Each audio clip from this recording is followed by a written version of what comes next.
everyone, and welcome back to my channel. So today I'm going to be talking about something that people don't typically talk about, but I think needs to be addressed, and it is my mental health state. Yay. By the way, I don't know why my hair is just so big and so obnoxious today, but yeah, just a warning, it's going to be probably gross and unruly throughout this whole video. So I know that there's a lot of different things that can go along with mental health or be put under the category of mental health, but today I'm just going to focus on my journey with mental health, and that's with my depression and anxiety.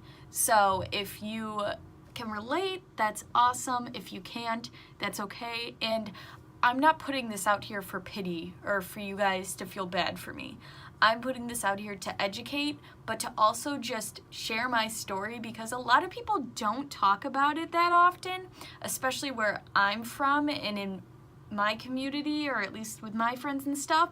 I do talk about it with them because I feel comfortable, but I just think a lot more people should talk about it because it is more common than you would think. So I guess I'll just start from the beginning. It was spring of my junior year, so 2017? Yeah, spring of 2017, and I just started to shut down. Now, typically, I'm extremely outgoing, upbeat, positive, wanting to go all the time, but I started to notice that I was the complete opposite. I would go to school and not want to speak to anyone. I was extremely exhausted.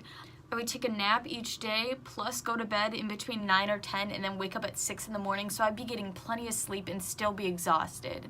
Then I would just not want to get out of bed.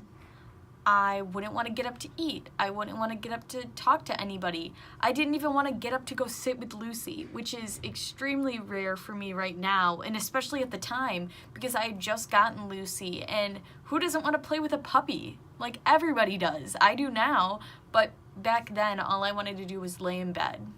And before this spring, I had always been kind of sheltered, and not sheltered in my life sense, but sheltered in how I showed my emotions. I never really showed my emotions to anybody just because I didn't really feel that strongly.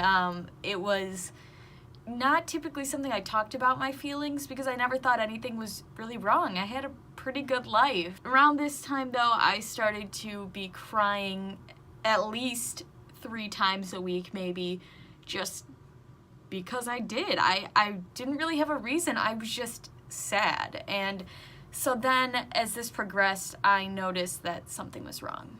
So over that summer then, I told my mom about it, and she could tell there was a difference. Everybody could tell I was a different person. I wasn't me. And it was really hard for us to see that. It was really hard for my parents to see their upbeat girl just kind of not anymore. I was a completely different person. So I took the initiative and I told my mom everything that had been going on and told her I wanted to go see a doctor to try and figure out what was wrong with me. So we just went to my general doctor, and she is awesome. I've known her for a very long time. And so when I told her about all my symptoms, she said it may be depression. Kids with diabetes and anybody with it actually are more likely to develop depression and anxiety because they live with the burden of carrying their life in their hands every day. So I wasn't too shocked by the news. I just wanted to do whatever I could to be back to normal. So my doctor suggested doing a few blood tests first just to see if it was possibly a deficiency or anything like that, any other autoimmune disease, because being diabetic, I am 30% more likely to develop another autoimmune disease because I was so sick and tired of being tired. I didn't want to be like that anymore, especially with marching band coming up. I really didn't want to be this person that didn't want to go out. So we did all these blood tests and we went from there. So after we ran a few blood tests and got the results, we found out that there was really nothing wrong. So we went back to the doctor and she prescribed me an antidepressant. And at first I could tell my mom was a little lenient. Who wouldn't be telling your kid that they're going to be put on an antidepressant, which is a pretty strong drug? And she assured us, though, that I would be okay. I was only put on what they start out kids on. So it was a very small dosage, and she said if I didn't see any results, we'd just simply raise the dosage up until I felt comfortable and more like myself. So I kept taking the medication throughout the whole summer, and we kept running blood tests, and I slowly was starting to feel a little bit like myself, but we kept raising the dosage just because it wasn't full.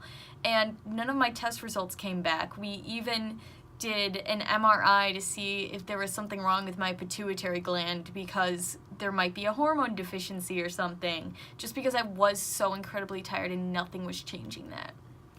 And then school started. And senior year is a lot. It's a lot. I started applying to colleges. I started my last season of marching band where I was a student leader, and I just had a lot of responsibilities on myself that made it so much harder to deal with this depression and anxiety as well. I started to have more anxiety attacks, which I had never had before, and I started to just have my days where I would just be a total, you know what I want to say. I would be so terrible to everybody just because there was no rhyme or reason. It was just how my body wanted me to be. So about the second week into school, I told my mom I wanted to go see a therapist. I really thought that this would help me because I just needed to get my feelings out. There was nothing that I was doing right now that was helping me as much as I thought talking could. So my parents took me to my first therapist appointment, and I felt sort of enlightened, I guess. I went in thinking, it's not my diabetes. Not at all.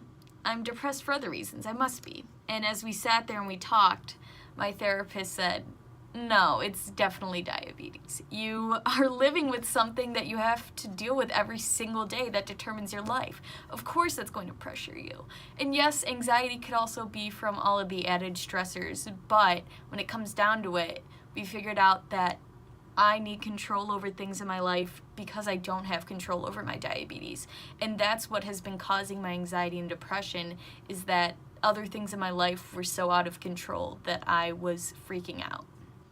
She then told me to start journaling, and this is my journal I got after that first appointment, and I have not stopped using it since. It is probably about halfway full now, just with tons and tons of my feelings, of to-do lists, of anything I can think of. Whenever I was feeling something, I wrote it down. And I know this doesn't work for some people, but for me, it works so well. Just being able to get my feelings out really helps me sort of rationalize and come to the decision that I'm okay. But even as I saw the therapist weekly, I was still struggling. There were days I went to band and I couldn't practice. My blood sugars were all over the place because of stress. I couldn't even think about anything else because I was freaking out about who knows what. I would have anxiety attacks and couldn't stop myself, couldn't catch my breath. I would have to have my parents come pick me up because I couldn't even drive home. It was that bad, and I felt terrible. This was my last season of marching band, something that I committed my whole high school life to, and I was a leader that couldn't even take care of herself. And for me, that was really, really, really hard. All I ever want to do is make people happy and leave a legacy on things. And not doing that really crushed my self-esteem. And depression kind of pulled me in. And it sucked. I can just say that it sucked so much.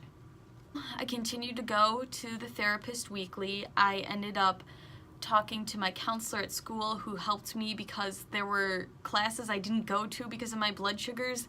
Then in turn I was missing class, which then raised my anxiety and caused me to have anxiety attacks during school, which was probably the worst. I would sit in the nurse's office and freak out, and I'm so thankful for my parents because I was able to call them and let things out. They would bring me my medication, and if I forgot to take it, they would let me go home from school early if I just couldn't handle it. And that's the thing that sucked. I love school. I love learning. I love the social interaction. But those days, I just didn't want to be there. I didn't want to be at school. I didn't want to be doing what I loved. I didn't want to be a band. I just wanted to be in bed. And looking back at it, it was just terrible, and there was no rhyme or reason, but I got better, and I wish I would have known at that time. I wish I could have been able to tell myself that it would get better. So slowly and slowly, I started getting pushed to my limits, and the new year hit. And I said to myself, this is gonna be my year. It has to be my year. I'm going to get my shit together. I'm going to be the best me that I can be, and I'm gonna focus on myself, because that's what I should be doing. This is my senior year. I should be having fun. I should be looking at the college I want to go to. I should be cherishing all of these moments that I'll never have again. So I did. 2018 was an incredible year for me. I definitely had my low moments, like not getting accepted into one of my top schools, or having an anxiety attack at band rehearsal, or just crazy stuff like that that really sucked. But all in all, things were starting to fall into place. I was doing well academically. I was doing great musically. I was playing hard pieces that really challenged me and showed me what I could do. And I ended up figuring out where I was going to be going to school, which has been one of the greatest things. And most of all, I came back to being me. Every time I got better, hearing my parents say, this is our old Claire that we see, it still hits me, that's for sure. Like, sorry, I'm getting a little emotional, but I wasn't me for so long. It was almost a full year, and I wasn't me. And so, really seeing myself be outgoing and to be happy and to not care was something really amazing. And I still struggle a lot. I struggle a lot. And that's kind of why I'm making this video too. It's not always good and it's not always bad. There's gonna be a little cycle, but you will get better. Everybody gets better at some point. You just have to take the good days and really hold them up high and throw the bad days away, because there's no other way you're gonna get through it if you just dwell on the bad days. So thank you all for watching, for sticking through this. I know it may be hard for some of you to watch, or just may be weird to hear me talking about this. You may have not known it at all, but I just wanted to share it because it's something that affects me every day, and especially in college, it's different. Some days are really hard, and some days I feel on top of the world, and I just want to let you all know that it's okay to feel like that. It's okay to feel in between, because you're just living life, and that's what everybody's trying to do. So feel free to if you have my information, send me a private message if you need to just vent, or talk to one of your close friends and just say, hey, this is what's up, or just even comment down below if this helped you out, because I would love to keep giving advice like this, or just showing like my journey with everything, because it's not all what I put on here. It's not all good. You guys saw my college week in my life. It was a rough week for me, and so it's not always this happy person, but I try to be, because I know that's me deep down. So thank you all for sticking through this video. Thank you all for supporting me, and I'll see you guys in the next video.